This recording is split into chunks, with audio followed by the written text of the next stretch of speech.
something different to the table. We can experience all sorts of exciting things if we throw our lots together and form a village of our own. That's why I've brought you all here today. I will be holding village and mission interviews. So please come up and speak to me one at a time, and we will begin to build our village. Hi there. Hello, what's your name and what would you like to bring to the village? Oh, my name is Grace and I would like to bring culture to our village. Culture? Wow, that's impressive. What sort of culture would you like to bring? Well, I'm a folk dancer. I'm Armenian. I grew up in Lebanon, so I can teach both Lebanese and Armenian folk dancing. Then, as we start to settle down, comfortable, we can invite other members of the village to share folk dances from their heritage. Then we can have monthly folk dinner dances where we can eat fruits, vegetables, and everything. And in the meantime, participate the folk dances of that country. We could decorate in the country's color. It would be very, very beautiful. You know, I don't know much about culture, but I do know about the origin of Irish step dancing. Really? How it looks like?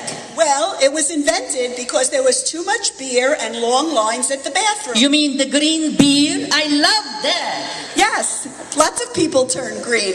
Wow, this is excellent. We absolutely need culture. You're in. Okay, thank you. You're welcome, and you'll be getting some move-in information in the mail. I can't wait to get them. Next.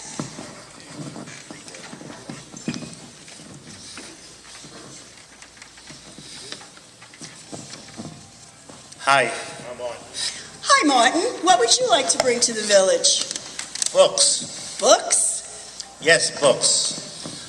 I was a history teacher for 25 years, and I love books, and I'd like to share them with everyone else. What sort of books would you like to share? Well, since people have all kinds of different tastes in books, I thought we could start a book club. Every week we could read a book of a different kind. Some weeks a novel, historical novel, some weeks a memoir, some weeks a self-help book. Well, that sounds interesting. A little something for every taste. And for non-readers, we have coffee and cake. Everyone likes coffee and cake, right? If you feed them, they will come. Martin, you're in. Start working on reading a list and get a good recipe for babka. You're in. Move-in information will come in the mail in a couple of weeks. Great. Next.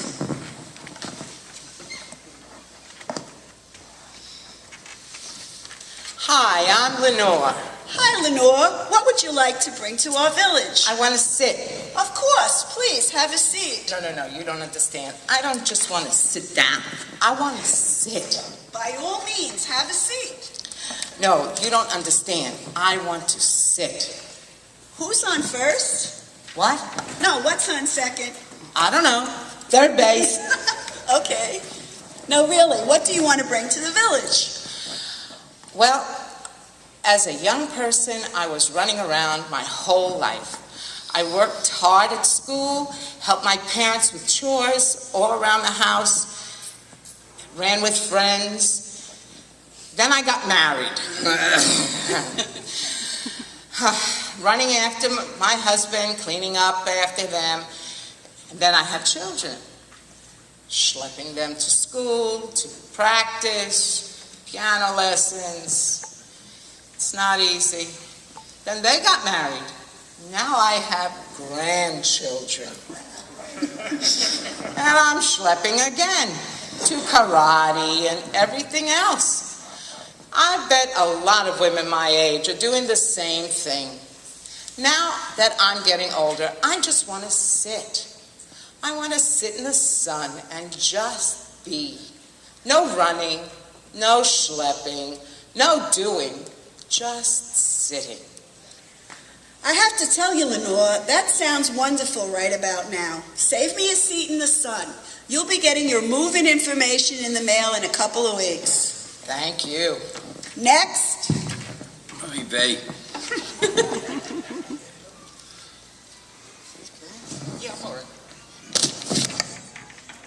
Hi there, I'm Doc. What's up, Doc?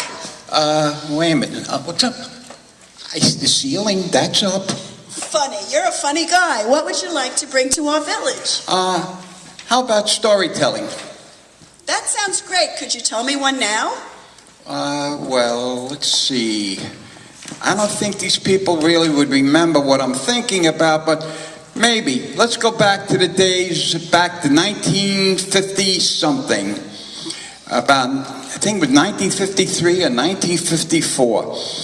I had the pleasure of being in our Navy, and our ship I was on was tied up in Hunters Point, California, and on the other side of us, on the other side of the dock actually, was the USS Missouri. For you people who are too young to remember it, the Missouri is where the Japanese signed the surrender for World War II. And it was either Memorial Day or Armed Forces Day. I don't remember which exactly. But all I know is that the Missouri was there and it was open for visitors. So I was up on the flight deck. Believe it or not, I was on an aircraft carrier.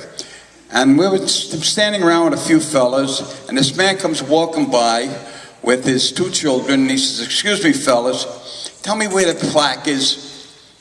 We look at him dumbfounded. "What plaque?" He says, "You know where they stood when the Japanese surrendered." I said, "Sir, are you looking for the Missouri?" He says, "Yes." I said, "You see that little thing over there?" He says, "Yes." I said, "That's the Missouri. We're the USS Oriskany, the fourth largest ship afloat, and we happen to be an aircraft carrier, not a battleship." He says, "Oh, you're not a battleship." I says, "Nah." I said, "But I'll tell you what I'll do for you. You got two young kids. How would you kids like to eat lunch with the sailors and see the ship?" They said they'd love it. That's what we did. We took them for a tour. To this day, I hope they remember it. That's one of my stories. That sounds really neat. That sounds really neat, Doc. Welcome to the village. You will be receiving move-in information in the next couple of weeks. Thank you. Next. Hey, wait, that's my line. Hi, Judy, I'm Alice. And it would be my pleasure To help this man. Yeah, I'm hopeless, but not helpless. I made it. Great. It would be my pleasure to join a village that has a focus on folk dance, storytelling, and just sitting. I look forward to receiving my moving information in the mail in a couple of weeks. Well, wait a minute. I really would like a little bit of an interview. Tell me a little bit about yourself first. I knew you were going to say that.